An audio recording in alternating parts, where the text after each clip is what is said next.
Store Community Class. Kita akan mulai, kita berdoa dulu ya sama-sama ya. Yuk semuanya kita datang sama Tuhan, kita berdoa.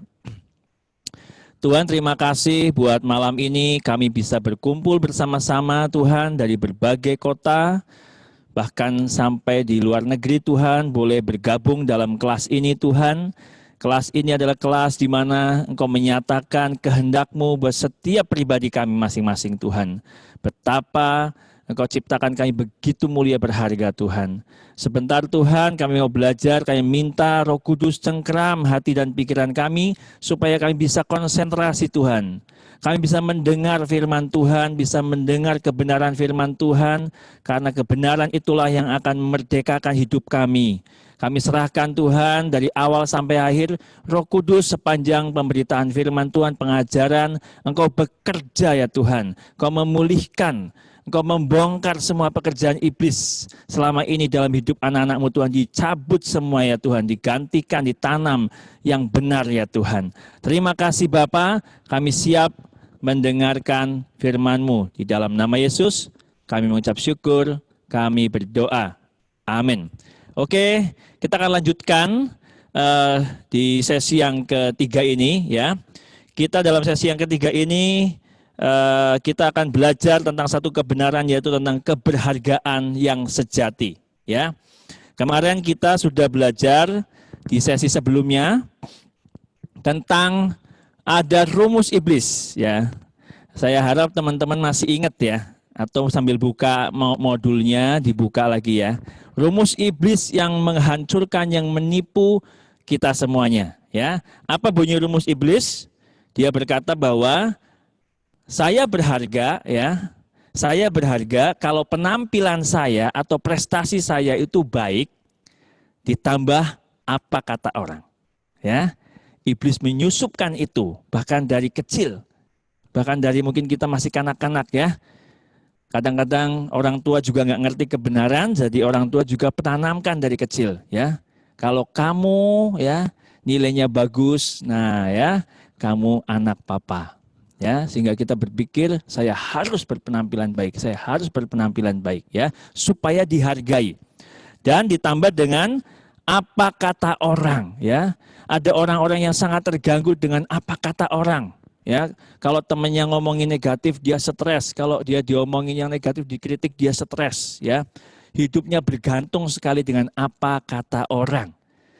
Rasa berharganya ya, setiap kali saya berkata rasa berharga, ingat ya kemarin, rasa berharga itu identik dengan perasaan, enjoy, oke, asik, sukacita, bahagia, pede, ya, sukacita atau damai sejahtera secara rohani. Ya, jadi supaya saya berharga, saya harus berpenampilan baik ditambah apa kata orang. Nah, itu adalah rumus iblis tentang rasa berharga yang palsu, ya, rasa harga diri yang palsu, ya.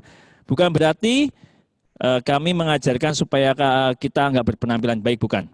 Sekali lagi saya ingatkan, tujuan utama Tuhan dalam menciptakan kita segambar serupa dengan Allah, berarti Tuhan nanti endingnya adalah kita menampilkan yang terbaik seperti Kristus. Ya. Tetapi rasa berharga atau harga dirimu bukan karena penampilan. Yesus tebus kita bukan karena kita berbuat baik, tetapi Yesus tebus kita karena kita berharga di matanya. Amin. Nah, bagaimana kita menemukan keberhargaan sejati kita? Ya, mari kita lihat sama-sama di modul sudah ada, di slide juga ada.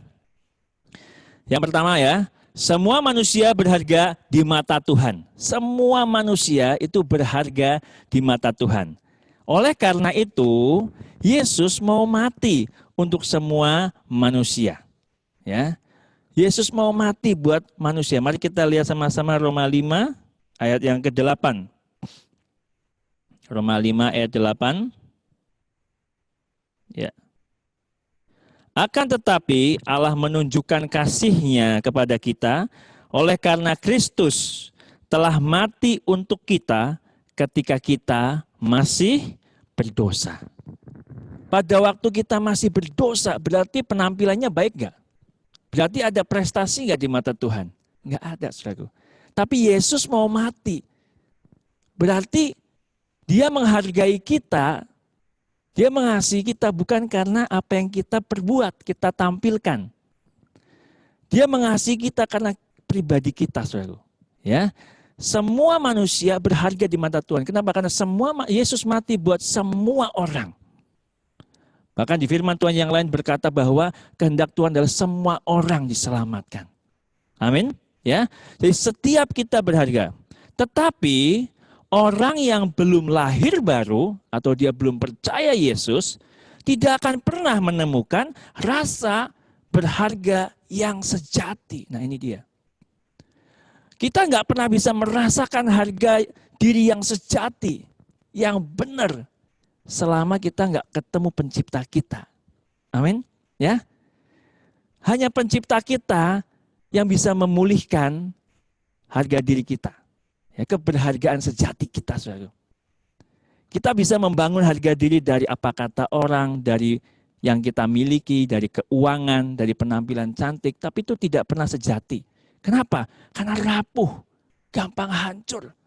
Tetapi kalau pencipta kita, ya, Tuhan yang masuk dalam hidup kita, menebus kita, dan dia memperbarui hidup kita, barulah kita dapatkan yang sejati. Yang sesuai apa kata Tuhan. Amin. Ya. Nah, jadi perhatikan baik-baik. Oh ya, semua manusia berharga di mata Tuhan, tapi manusia tidak pernah bisa mengalami rasa berharga sejati. Dan itu identik dengan apa? Dengan sukacita sejati, dengan kebahagiaan sejati, kepuasan sejati, sukacita sejati, damai sejahtera yang sejati yang tidak gampang runtuh. Ya. Nah, karena gambaran Allah ada dalam dirinya belum dipulihkan. Selama kita nggak pernah ketemu pencipta kita dan dilahirkan baru, kita nggak pernah bisa mengalami keberhargaan sejati. Amin. Yang kedua di Roma 5 ayat 18 sampai 19 ya, mari kita lihat sama-sama. Roma 5 ayat 18 dikatakan, sebab itu sama seperti oleh satu pelanggaran semua orang beroleh penghukuman, demikian pula oleh satu perbuatan kebenaran, yaitu Tuhan Yesus ya, yang sudah melakukan, semua orang beroleh pembenaran untuk hidup.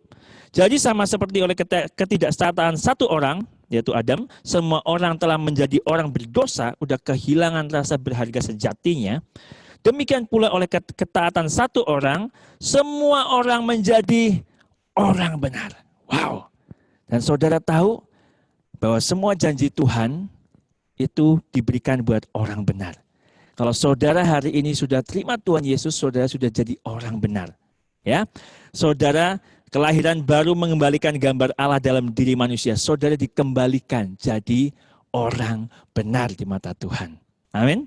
Ya, punya harga diri yang benar, pribadi yang benar di mata Tuhan. Ya, di dalam Lukas 15 ayat 1 sampai 7 ya tentang domba yang hilang ya, lalu di Yohanes 11 sampai 15 kita belajar. Mari kita lihat di Yohanes 10 ya, Yohanes 10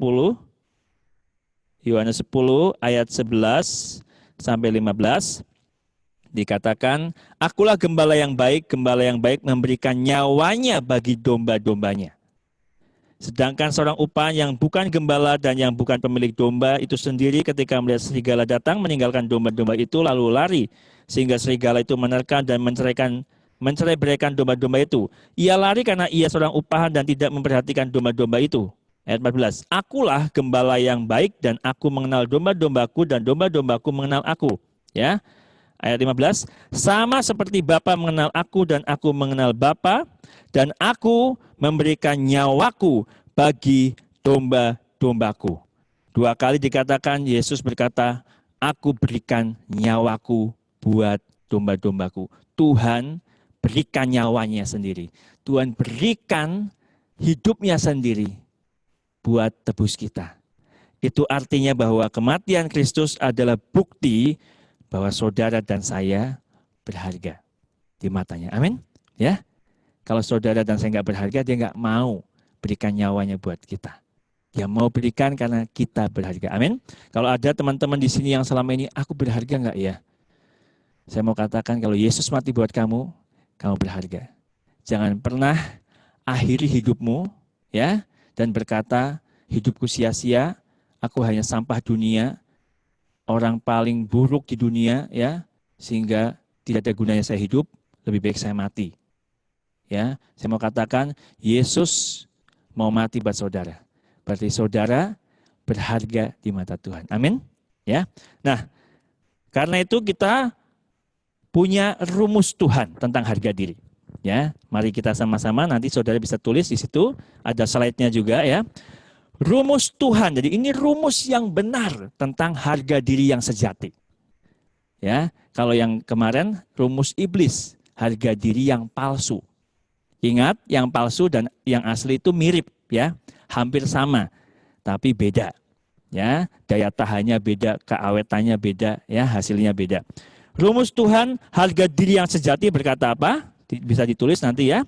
Harga diri saya sama dengan pribadi saya yang telah ditebus oleh Tuhan Yesus ditambah apa kata Tuhan. Wow. Ya, saudara perhatikan baik-baik. Saudara berharga karena apa? Karena saudara ditebus, pribadinya ditebus oleh Yesus. Amin. Ya. Inilah harga diri yang benar yang sejati. Saya berharga kenapa? Karena saya ditebus oleh Yesus. Amin. Ya, pribadi saya ditebus oleh Yesus dan apa kata Tuhan. Apa kata Tuhan itu kekal, saudara. Amin. Ya, kalau manusia itu bisa gonta-ganti ya. Sekarang baik, besok nggak baik ya. Sekarang memuji, besok kritik ya. Tapi kalau firman Tuhan, apa kata Tuhan? Ya, bumi langit lenyap, firman-Nya tetap. Jadi kalau dia berkata, misalkan di sini ya ada satu anak, misalkan namanya sebut saja misalkan Sam ya, Samuel, berarti Tuhan berkata, Samuel ya, engkau berharga di mataku, aku mati buat kamu. Itu kekal, saudara, gak bisa diganti.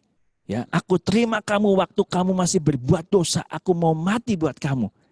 Artinya apa? Engkau berharga di mataku. Itu kekal, saudara. Kekal, saudara. Amin. Ya, harga diri saudara itu jadi konstan kekal. Dihargai sama Tuhan. Ya, nah sekarang kita mau lihat sama-sama. Pribadi yang telah ditebus. Ya, mari kita lihat sama-sama di situ. Pribadi adalah ya siapa kita sesungguhnya. Atau identitas kita, siapa saya, ya, atau roh kita. Amin, ya. Jadi pada waktu kita dilahirkan baru, maka yang menjadi ciptaan yang baru itu bukan jiwa kita, karena jiwa kita ada emosi, pikiran, kehendak. Kadang-kadang kita masih marah, jengkel, masih banyak luka. Ya, fisik kita juga nggak langsung diperbaharui, fisik kita makin tua, tapi nanti waktu Yesus datang kedua kali, fisik kita ya punya tubuh yang baru. Amin. Tetapi yang dia ciptakan baru, yang dihargai Tuhan benar-benar adalah pribadi kita. Dan pribadi kita itu siapa? Roh kita. Ya. Dan itu identitas kita. Siapa saya sesungguhnya. Amin. Nah, kadang-kadang kita berpikir gini. Kita berpikir siapa saya sesungguhnya itu yang kita kenali dari apa kata orang. Ya. Kamu pemalas. Kamu payah, kamu goblok, gitu aja nggak bisa, ya. Itu seringkali yang kita pikir ya. Atau kita meneliti dari masa lalu kita. Ya, saya orangnya pemalu, ya. Saya orangnya paling nggak tahan kalau dikritik, ya. Saya paling nggak tahan kalau dosa ini, ya. Kita berpikir itulah saya. Hari ini buka hatimu, ya.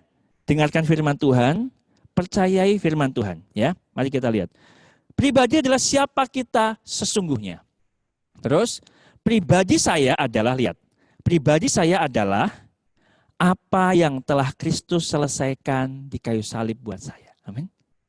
Jadi pribadi saudara adalah, siapa saudara sesungguhnya adalah apa yang sudah Yesus buat di kayu salib buat saudara. Itulah pribadi Anda. Ya. Anda adalah ciptaan yang baru, pribadi yang baru.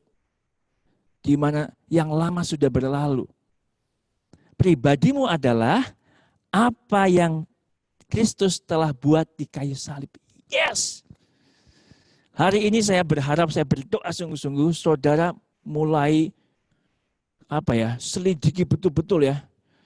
Yang saudara selama ini konsepkan tentang diri saudara mulai tanggalkan. bilang itu bukan saya. Saya adalah ciptaan baru seperti yang Yesus sudah kerjakan di kayu salib. Amin. Mari kita lihat lagi. Pribadi saya tidak sama. Lihat. Pribadi saya tidak sama dengan penampilan saya. Ya.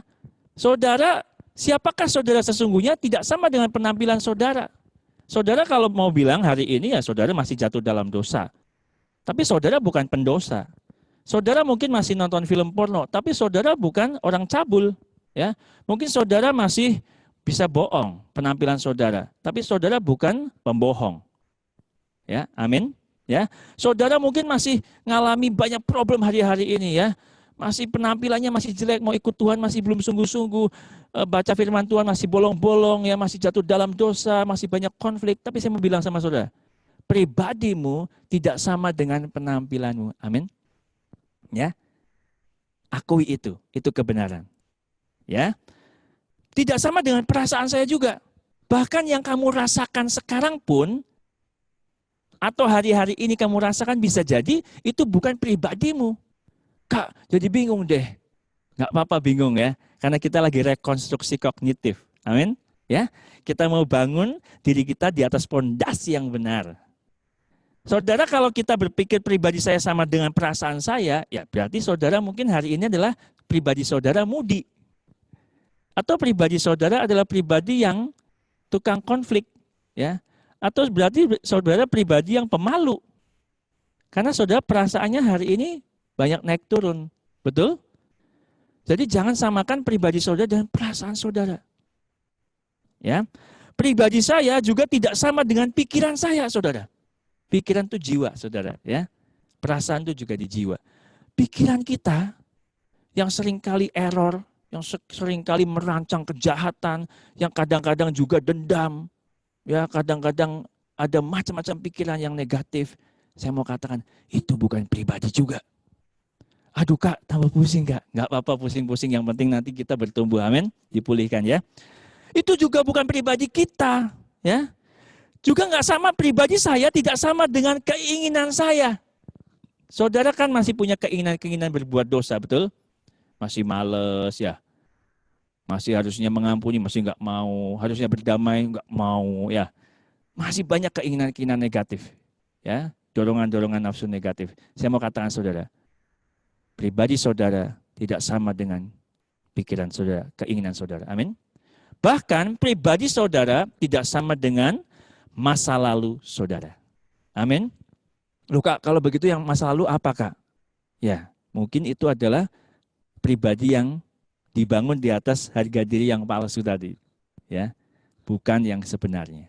Tapi kita akan belajar hari-hari ini pribadi saya sebenarnya siapa. Amin. Ya, pribadi kita adalah apa yang telah Kristus selesaikan di kayu salib. Amin. Saya mau kasih contoh begini deh, ya. Untuk membedakan pribadi dan penampilan, ya. Satu hari ada sebuah keluarga di mana ada seorang ayah di situ, ada seorang ibu, dan di situ ada sekitar 4 anaknya, ya. Tapi satu ketika ada sebuah kejadian kecelakaan, saudaraku, ya. Kemudian si ayah ini, ya, dia mengalami kecelakaan sehingga dia lumpuh total, saudara. Lumpuh dari kepala ke bawah, lumpuh total. Dia mengalami cacat, ya. Tangannya juga harus diamputasi, kedua tangannya dia harus diamputasi, ya. Badannya nggak bisa gerak apa-apa, makan harus disuapin, bahkan ngomong pun nggak bisa, ya. Semua fisiknya mengalami kecacatan, saudara. Kerja juga sudah nggak bisa, ya. Dia hanya terbaring di tempat tidur di rumah sakit, saudaraku. Coba bisa bayangin nggak kondisinya? Penampilannya jelek, ya, penampilannya cacat, saudaraku. Prestasinya sudah nggak bisa lagi, nggak ada lagi. Kenapa? Karena sudah nggak bisa berprestasi lagi kerja, ya. Tapi kemudian anak-anaknya kumpul di situ. Kemudian ada dokter yang datang di situ. Bayangin, bisa nggak anaknya bilang begini, ya, Dok, ini ayah saya sekarang hanyalah segumpal daging. Jadi silahkan Dok, suntik mati saja. Bisa nggak ngomong kayak gitu? Menurut saya ya, Kalau ini anaknya benar, mestinya nggak bisa ngomong gitu. Meskipun papanya sekarang penampilannya begitu minim, ya, ngomong aja nggak bisa. Mungkin ngomongnya cuma pakai mata ya, kedip-kedip ya. Kalau bilang ya, kedipkan 1 kali, enggak, kedipkan 2 kali ya. Misalkan papa mau minum, ya kedipkan 1 kali berarti ya. Mau makan, kedipkan 2 kali, tidak. Minim sekali. Tetapi anak-anaknya tidak akan berkata seperti tadi, ini hanya segumpal daging, bunuh saja. Tidak bisa. Kenapa? Karena anak-anaknya tahu papanya seorang pribadi. Amin? Ya, dibedakan. Kenapa? Karena dia kenal papanya. Papanya, ya, meskipun nggak bisa apa-apa, tapi papanya bertanggung jawab. Papanya hangat, ya, kepada anak-anaknya. Dia bisa bedakan. Penampilannya memang jelek, saudaraku, tapi pribadinya berharga. Amin? Ya, sama dengan hidup kita. Mungkin penampilan kita cacat banget di mata Tuhan. Penuh dengan borok kali ya, penuh dengan kesalahan, penuh dengan kecacatan dalam hidup kita. Ya, semuanya ngalami masalah. Tapi Tuhan bedakan. Dia lihat pribadi saudara. Amin. Ya, dan pribadimu adalah pribadi yang sudah ditebus oleh Tuhan Yesus. Dan Tuhan mau kita membangun diri kita di atas pondasi yang benar. Amin. Ya. Nah, mari kita lihat sama-sama siapa sih saya sesungguhnya, pribadi saya. Di slide berikutnya di situ sudah ada ya. Di dalam modul sudah saya kasih setahu saya ya. Kalaupun belum nanti saya kasihkan ya. Bahwa siapa saya di dalam Kristus ya. Saudara mesti akui apa yang Yesus sudah kerjakan buat saudara. Nah, ini contoh di dalam slide sudah ada ya. Saya adalah anak Allah. Amin. Ya. Yesus sudah mati dan saudara barang siapa percaya dia dilahirkan baru, dia jadi anak-anak Allah. Akui saudara, saya adalah anak Allah. Amin. Ya. Saya akan menjadi sama seperti Kristus ya. Saya adalah sahabat Allah. Nah ya, saya adalah hamba kebenaran dan hamba Allah. Ada ayat-ayat di situ ya, apa yang Yesus sudah kerjakan. Saya adalah ahli waris, saya berhak menerima janji-janji Allah. Saya adalah bait Allah karena roh Allah diam di dalam saya. Saya adalah anggota tubuh Kristus, saya adalah ciptaan baru. Nah saudara, akui yang benar. Ya, lihat di kaca, bilang saudaraku ya, saya adalah ciptaan yang baru. Yang lama sudah berlalu. Budi Prasetya yang lama, yang suka nonton film porno, yang suka bohong, yang suka marah-marah, yang suka kecewa, dendam, sakit hati, itu sudah berlalu. Sekarang saya ciptaan baru. Amin. Akui itu, karena itulah pribadi saudara. Ya. Aduh kak, kok susah ya? Enggak apa-apa ya. Namanya juga kita hidup dalam tipuan begitu lama ya. Kita sekarang mau akui siapa kita. Ya. Saya adalah anak terang, bukan kegelapan ya. Saya mati terhadap kuasa dosa dan hidup saya atas hidup saya dan disalibkan bersama Kristus. Sekarang hidup saya adalah kehidupan Kristus sendiri dalam saya. Saya bebas dari penghukuman. Wow. Mari akui ya. Nanti kalau misalkan di modul belum ada saya akan berikan ya. Oke. Nah, mari kita bangun hidup kita di atas rumus Tuhan yang benar. Ya. Ada 2 macam orang di dalam Matius 7, mari kita lihat sama-sama. Di dalam Matius 7, ayat yang ke-24 sampai 27, ada sebuah kisah, ada orang bijaksana dan orang bodoh. Firman Tuhan berkata demikian di Matius 7, ayat 24. Setiap orang yang mendengar perkataanku ini dan melakukannya, ia sama dengan orang yang bijaksana yang mendirikan rumahnya di atas batu. Kemudian turunlah hujan dan datanglah banjir, lalu angin melanda rumah itu, tetapi rumah itu tidak rubuh sebab didirikan di atas batu. Tetapi orang yang mendengar perkataanku ini dan tidak melakukannya, ia sama dengan orang yang bodoh yang mendirikan rumahnya di atas pasir. Kemudian turunlah hujan dan datanglah banjir, lalu angin melanda rumah itu sehingga rubuhlah rumah itu dan hebatlah kerusakannya. Lihat baik-baik, firman Tuhan memberikan 2 contoh, ya.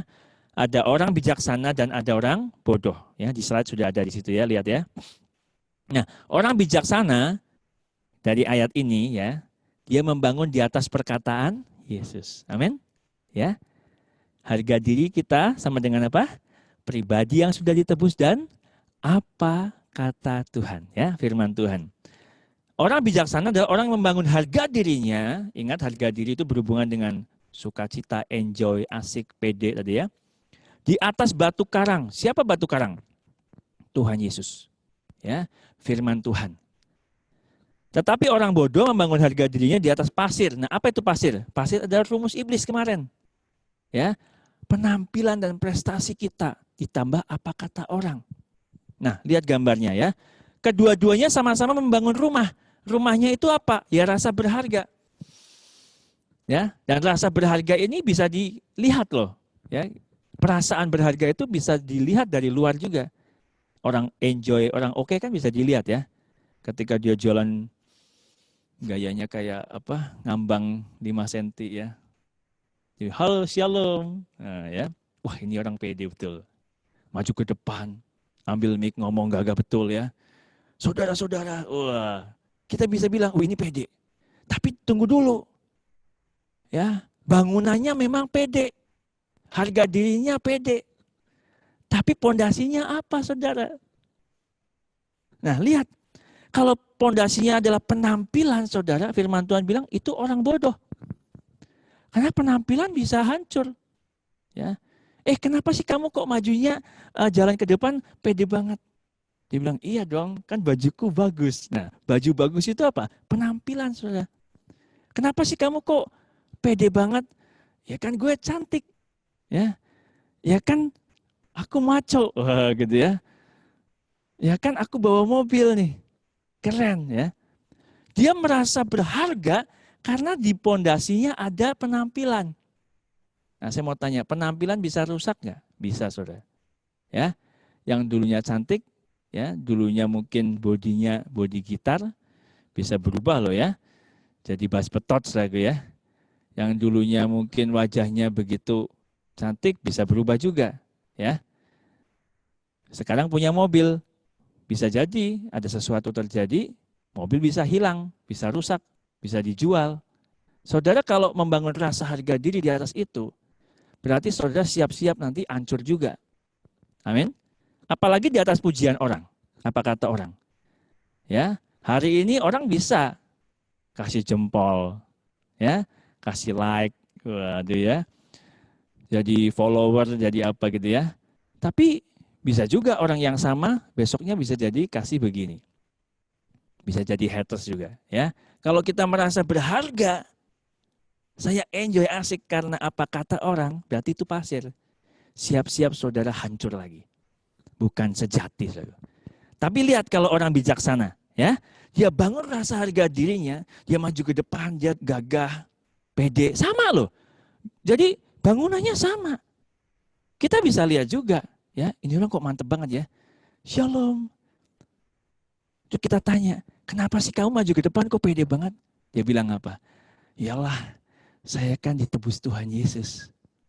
Bisa batal nggak, saudara? Nggak bisa, saudaraku.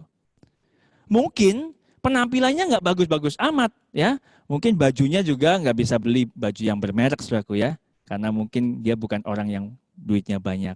Tapi dia harga dirinya bagus, saudaraku. Amin, saudaraku ya. Mungkin dia nggak punya mobil, tapi dia tetap sukacita. Dia bisa enjoy, saudaraku. Ya. Mungkin ada orang-orang yang menghina dia, tapi dia nggak terpengaruh. Ditanya, kenapa sih kamu kok ada orang-orang mencibir kamu, kok kamu tetap sukacita, kenapa? Dia bisa jawab, karena Yesus terima aku apa adanya. Wow, itu pondasi yang kuat, saudaraku. Apa yang Yesus sudah kerjakan buat kita, pribadi kita, amin. Dan apa kata firman Tuhan, itu kekal sampai selama-lamanya. Kalau saudara bangun harga diri ini di atas pondasi yang benar, itu kokoh. Oh, hari ini saudara dapat berkat, puji Tuhan. Besok mungkin saudara dicopet ya, uangnya habis semua, saudara tetap apa? Puji Tuhan, saudara. Ya, tetap semangat. Hari ini saudara mungkin pelayanan khotbah orang terkagum-kagum, oh sukacita. Tapi mungkin besok ketika saudara khotbah, saudara bingung ya, bisa buka nggak bisa tutup ya, keringat menetes ya, tangan gemeter, kenapa ini khotbah kok bisa begini ya. Tapi saudara nggak harus terpuruk dan kemudian bilang, udahlah saya nggak usah khotbah lagi lah. Emang dasar jelek gitu. Enggak ya. Saudara bisa bangkit lagi. Amin. Karena saudara kokoh. Hari ini saudara bisa hidup kudus. Saudara bahagia, saudara mungkin bisa maju ke depan panggung dan memuji Tuhan dengan pede. Ya, karena saudara merasa kudus. Penampilan saudara kudus. Oke lah. Ya, saudara mungkin bisa angkat tangan. Oh, haleluya. Dan tiba-tiba hadirat Tuhan datang. Puhi. Karena saudara kudus. Tapi bisa jadi suatu ketika karena saudara lemah, ya, saudara jatuh dalam pornografi. Tapi saudara karena saudara tahu saudara ditebus dengan harga yang sangat mahal, kamu berharga, saudara tetap bisa di hadapan Tuhan memuji Tuhan dengan hadirat Tuhan yang tetap kuat. Amin. Ya. Oh Kak, kalau begitu berarti kita nggak apa-apa jatuh dalam dosa. Salah juga saudaraku ya. Ingat, kita diciptakan apa? Segambar serupa Kristus. Tuhan maunya apa? Penampilan kita bagus nanti. Tapi pondasinya mesti benar. Amin. Ya, jadi kita mau pondasi kita benar. Mulai buka, mulai dicopot ya. Semua pondasi yang salah kita tanggalkan ya. Nah, mari kita lanjut lagi. Bagaimana gambar diri terbentuk sih? Mari kita lihat di slide sudah ada ya. Nah, itu ada gambar seorang bayi di situ. Rupanya gambar diri dibentuk dari sejak kita sangat kecil. Konsep kita tentang diri kita. Siapa saya sih ya? Nah, dibentuk lewat apa nih? Orang-orang dekat dulu ya di situ ya. Muter itu gambarnya, ada keluarga, ya, ada papa, ada mama, ada kakak, adik, nanti sekolah ada guru, ada teman-teman lewat pergaulan dan sebagainya. Nah, masalahnya pada waktu kita dilahirkan pada waktu kecil, mungkin sampai usia mungkin 12, 13, kita nggak bisa memfilter apa kata orang-orang itu pada kita atau perilaku mereka sama kita. Artinya apa? Artinya kalau kita ada dalam sebuah keluarga yang banyak konflik, ya, ada kemarahan apalagi belum ikut Tuhan sungguh-sungguh, ya, ada pelecehan, ya, ditampar, disakiti dengan kata-kata, ya. Lalu ada kemiskinan, ada macam-macam di situ, ya. Maka saudara nggak bisa tolak itu. Itu akan masuk menjadi konsep kita, saudara, ya. Dan kita berpikir itulah saya. Ada orang bilang gini, ya saya kan orangnya pemarah. Saudara hari ini mesti bilang begini, ya, mungkin itu bukan saya. Karena pribadi saya adalah apa yang Yesus lakukan buat saya. Dan Yesus tebus saya untuk apa? Supaya sabar kayak dia. Amin. Bukan pemarah. Ya. Tapi kok sekarang pemarah kenapa? Nah lihat. Karena kita hidup di lingkungan. Ya. Karena mungkin banyak suara-suara yang keras dimarahi. Jadi kita jadi orang keras. Mari kita lihat sama-sama ya. Seberapa kuat gambar diri itu terbentuk dalam kita? Tergantung dari seberapa kuat intensitas emosi. Ya. Disampaikan oleh orang penting dalam hidup kita. Kalau yang ngomong ke kita itu orang-orang penting, ya, papa, mama, orang-orang dekat kita, itu ada intensitas emosi yang sangat kuat. Pada waktu orang tua kita bilang, goblok kamu. Ya, meskipun kita nggak mau dengar, tapi itu masuk juga. Atau mungkin dibilang, oh dasar model kayak kamu nggak bisa sukses kamu. Tanpa sadar itu masuk di kita, ya, aku nggak bisa sukses. Ya, atau ada ayah yang berkata gini, kamu kok kayak banci aja, mainannya sama boneka, dasar banci. Kita nggak mau sebenarnya, tapi masuk ke dalam kita, saudaraku. Dan heran, kita juga berperilaku seperti itu. Ya, jadi kita seberapa intensitas emosi ya. Yang kedua, repetisi atau pengulangan. Ya, kalau itu disampaikan berulang-ulang tanpa sadar itu menjadi konsep diri saya. Ya, sehingga saya berpikir saya adalah seperti itu karena berulang-ulang diomongin, ya. Kalau misalkan di keluarga itu ada kesedihan, tanpa sadar berulang-ulang sedih, kita jadi pribadi yang suka sedih. Kalau di situ ada kemarahan, berulang-ulang, lama-lama kita jadi pemarah. Ya, karena pada dari kecil kita nggak bisa tolak dulu, ya. Kalau ada kemiskinan, saudaraku, terus ada kekurangan kemiskinan berulang-ulang, kita jadi punya konsep bahwa saya orang miskin. Ya, sulit sekali keluar jadi orang yang berkelimpahan. Ya. Dan selanjutnya, pengalaman pribadi. Nah, dari pengalaman pribadi kita, karena penampilan kita nggak sempurna, kita masih gagal. Ya, aduh saya gagal lagi, lalu kita berkata, iya memang dasar orang gagal. Ya, jadi tergantung ada pengalaman juga ya yang sudah terjadi dalam hidup kita. Atau berapa lama terjadinya. Ya, semakin lama, semakin tertanam dalam alam bahasa dari kita atau belief kita, ya, dan kita anggap sebagai sebuah kebenaran. Padahal belum tentu itu sebuah kebenaran. Amin. Ya, berarti apa, Kak? Berarti kita di sesi ini mungkin agak lebih berat lagi ya. Yuk kita bongkar-bongkar keyakinan-keyakinan kita tentang diri kita. Ya, oke lanjut ya. Nah lihat gambar di situ, bisa dilihat. Ya, nah kadang-kadang kita berpikir seperti itu ya. Coba kalau lihat gambar itu kan gambarnya sebenarnya bentuk apa? Bentuk tabung ya. Kebenarannya adalah tabung. Ya kita memang bisa lihat ini tabung ya. Tapi coba kalau kita punya konsep yang salah ya, kita lihat dari satu sisi. Maka kita berkata yang benar adalah lingkaran. Kalau kita lihat dari sini kita berkata itu kotak. Ya. Nah, kita sama seperti itu. Kita menilai diri kita atau kita menilai yang benar itu berdasarkan kacamata kita. Konsep diri kita. Ya. Kalau saudara yakin bahwa orang yang dihargai itu adalah orang yang kaya, saudara berkata itu kebenaran. Ya. Kalau saudara yakin orang yang berharga itu yang punya mobil mewah, maka saudara percaya itulah kebenaran. Tetapi belum tentu itu sebuah kebenaran yang dari Tuhan. Ya, bisa dilihat ya. Kebenaran itu harusnya apa kata Tuhan tentang hidup kita. Apa kata Tuhan tentang kebenaran tentang situasi itu. Amin. Ya. Tentang cantik gak cantik ya, tentang yang apapun lah ya. Kita mesti cek dulu ya. Apa kata Tuhan tentang kebenaran itu. Amin. Karena itu nanti di sesi-sesi selanjutnya kita akan bongkar betul-betul apa kata Tuhan tentang hidup kita. Ya, oke, bisa lanjut lagi dilihat. Nah, bagaimana konsep diri terbentuk? Ya, coba dilihat di gambar itu ya. Saya nggak bisa lihat slide-nya di sini ya. Apa yang terbentuk di situ ya? Ada sebuah gambar di situ, ada meja. Nah, kadang-kadang kita itu membangun diri kita seperti apa ya, harga diri kita, perasaan kita atau konsep diri kita. Misalkan di sini dikatakan saya pintar. Itu dibangun dari sebuah pondasi-pondasi di bawahnya.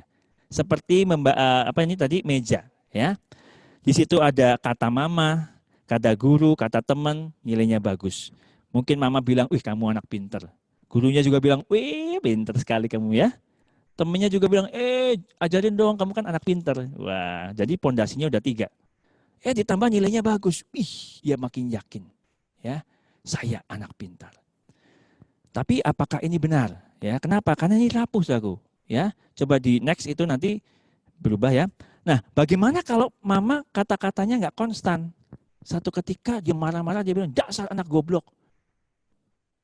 Satu ketika gurunya bilang, dasar bodoh lo. Teman-temannya satu ketika jengkel, ya payah lo. Satu ketika nilainya jelek, hancur semua. Dia merasa, ya dasar saya bodoh. Ya, nah lihat hati-hati. Pondasi-pondasi apa yang Anda bangun di sekitar harga diri kamu. Ya, di sekitar harga diri Anda. Kalau kita membangun harga diri kita di atas apa kata teman, siap-siap roboh, saudara.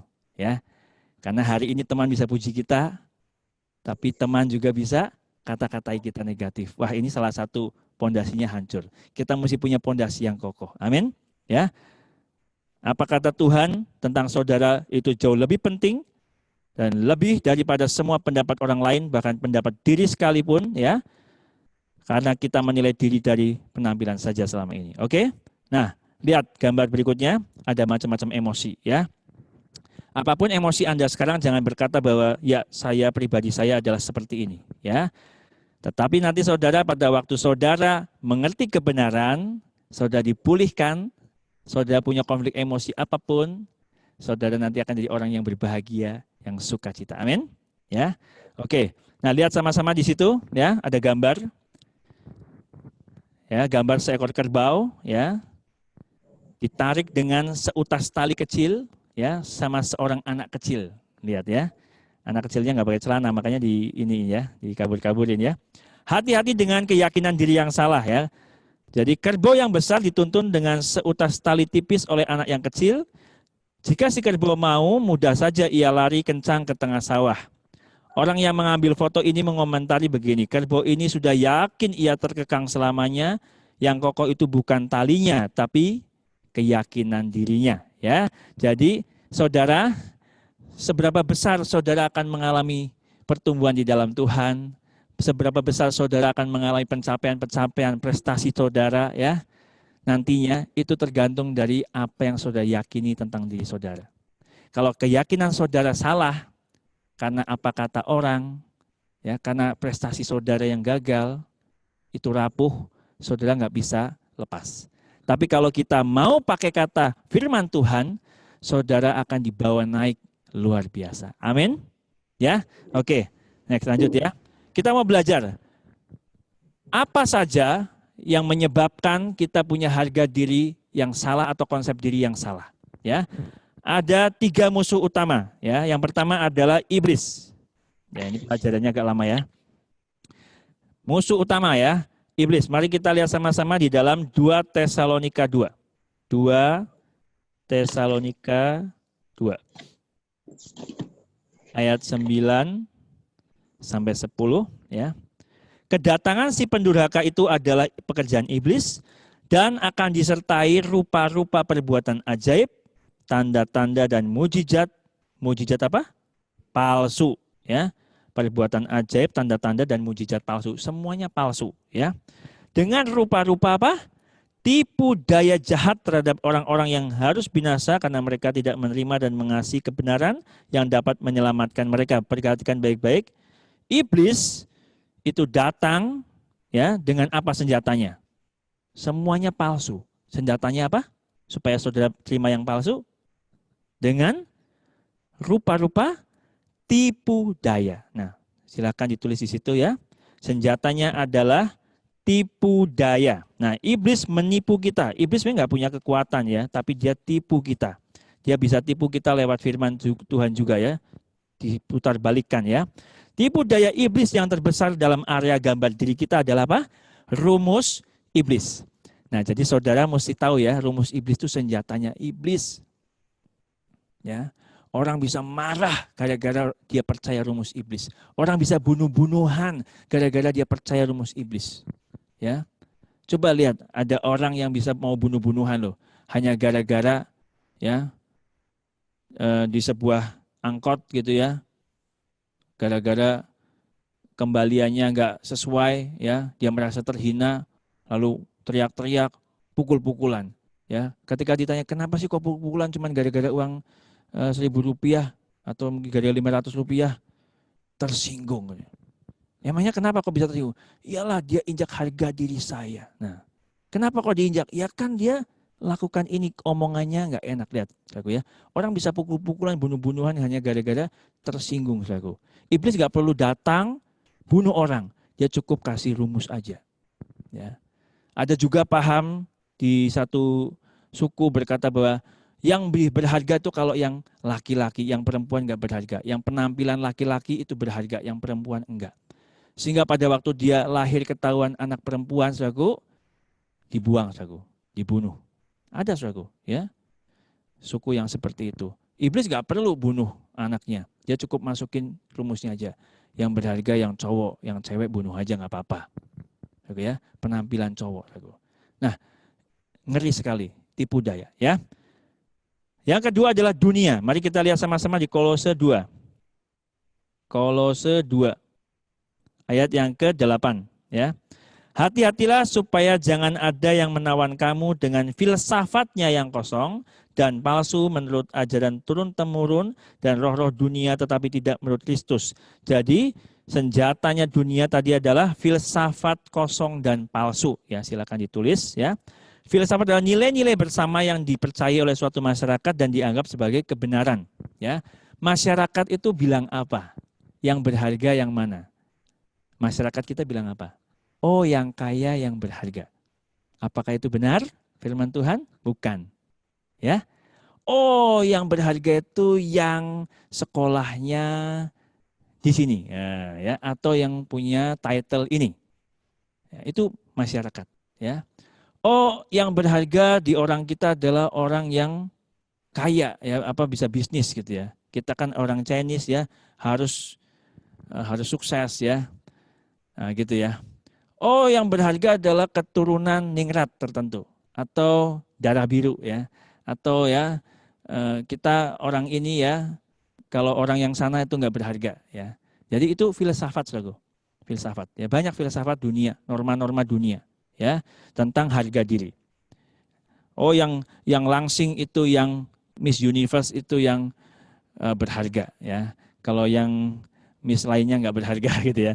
Itu filsafat dunia. Nah, kita menjadi musuh utama kita karena itu terus-menerus datang ke kita dan kita bisa jadi yakin kebenaran, ya. Yang ketiga, nah lihat ya, kedagingan, ya. Di Roma 7, ya. Roma 7 ayat yang ke-14 sampai 24, ya. Ini ceritanya tentang hukum Taurat, ya, perjuangan, ya. Sebab kita tahu bahwa hukum Taurat adalah rohani, tetapi aku bersifat daging, terjual di bawah kuasa dosa. Sebab apa yang aku perbuat aku tidak tahu. Karena bukan apa yang aku kehendaki yang aku perbuat, tetapi apa yang aku benci itulah yang aku perbuat. Jadi jika aku perbuat apa yang tidak aku kehendaki, aku menyetujui bahwa hukum Taurat itu baik. Kalau demikian bukan aku lagi yang memperbuatnya, tetapi dosa yang ada di dalam aku. Sebab aku tahu bahwa di dalam aku, yaitu di dalam aku sebagai manusia tidak ada suatu yang baik. Sebab kehendak memang ada di dalam aku, tetapi bukan hal berbuat apa yang baik. Sebab bukan apa yang aku kehendaki, yaitu yang baik yang aku berbuat, melainkan apa yang tidak aku kehendaki, yang jahat yang aku berbuat. Jadi jika aku berbuat apa yang tidak aku kehendaki, maka bukan lagi aku yang memperbuatnya, tetapi dosa yang diam di dalam aku, ya. Bolak-balik, ini ngomongnya seperti ini, saudaraku, ya. Intinya adalah Paulus bergumul, ya. Dia pengen lakuin yang baik, tapi yang jahat ada di dalam dia. Dia mau lakukan yang baik, tapi nggak bisa. Nah, ini namanya hukum kedagingan, ya. Nah, bisa ditulis di situ, ya. Kedagingan kita, ya. Ini senjatanya adalah hukum dosa atau hukum daging, ya. Ada hukum-hukum yang melawan di dalam kita, ya, yang terus-menerus membawa kita untuk jatuh dalam dosa. Kedagingan selalu menuju pada kedurhakaan, memberontak pada Tuhan. Nah, itu ada di dalam diri kita. Karena kita ada manusia lama yang harus kita tanggalkan. Amin, saudaraku. Nah, hari ini adalah musuh kita. Kadang-kadang pada waktu kita mau bangun harga diri kita, konsep diri kita yang benar di dalam Tuhan, bahwa saya adalah seperti apa kata Tuhan, kita gagal. Kenapa? Karena kita jatuh dalam dosa lagi. Ya, yang jahat ada dalam saya. Kita bergumul terus. Ya, saya pernah ketemu satu teman, ya, khotbahnya bagus banget, ya. Kalau khotbah bagus, diurapi Tuhan. Tapi dia punya pergumulan yang berat sekali. Seringkali dia jatuh dalam dosa, ya, dosa seks, lagu. Jatuh lagi. Padahal dia diurapi Tuhan, dia bagus. Ya, sampai satu titik dia akhirnya sembunyikan semuanya, saudaraku. Semakin disembunyikan nggak sembuh-sembuh, saudaraku, semakin jatuh juga. Ya, sampai frustasi. Dia bilang, ini kenapa saya begini? Ya, apa memang selamanya saya akan gagal terus? Sampai satu hari konseling, saudaraku, saya bilang, ya, karena pribadimu sudah ditebus Tuhan, tapi ada musuh di dalam tubuhmu, ya. Ada hukum dosa, hukum daging yang terus bekerja. Kuncinya sembuh gimana? Tanggalkan, ya. Terbuka, akui, tanggalkan, akui yang baru, saudara. Amin, ya. Hari ini kita sudah belajar, ya, tentang keberhargaan sejati, yaitu rumus dari Tuhan, harga diri saya sama dengan apa kata Tuhan dan pribadi yang sudah ditebus oleh Tuhan. Amin. Ya. Dan ada 3 musuh yang terus menggerogoti kita supaya kita nggak percaya dengan kebenaran ini. Tapi hari ini mari kita bongkar semua, ya. Nanti di dalam kelompok, ya. Mungkin waktunya nggak terlalu banyak, tapi nanti bisa konseling satu-satu, ya, atau janjian lagi. Mari kita buka satu-satu, ya. Apa saja yang kita alami di situ. Oke, ya. Yuk mari kita semuanya datang sama Tuhan. Kita berdoa, ya. Tuhan Yesus, terima kasih buat pelajaran hari ini, Tuhan. Tuhan, kami mau bangun pondasi yang benar. Harga diri yang benar, ya Tuhan. Yaitu di atas pribadi yang sudah ditebus Tuhan. Dan apa kata firman Tuhan. Yang kekal, yang selama-lamanya. Tuhan, kami mau jadi orang bijaksana, Tuhan. Kami tanggalkan semua pasir-pasir ya Tuhan yang selama ini dibangun, Tuhan. Kami mau disembuhkan, kami dipulihkan. Berkati anak-anak-Mu Tuhan, semua Tuhan yang nanti mau sharing di kelompok-kelompok, Tuhan. Biar keterbukaan ada, darah Yesus mengalir dan memulihkan kami semua. Terima kasih Bapa, kami serahkan semua di dalam tangan-Mu, di dalam nama Yesus. Kami ucap syukur dan berdoa. Amin.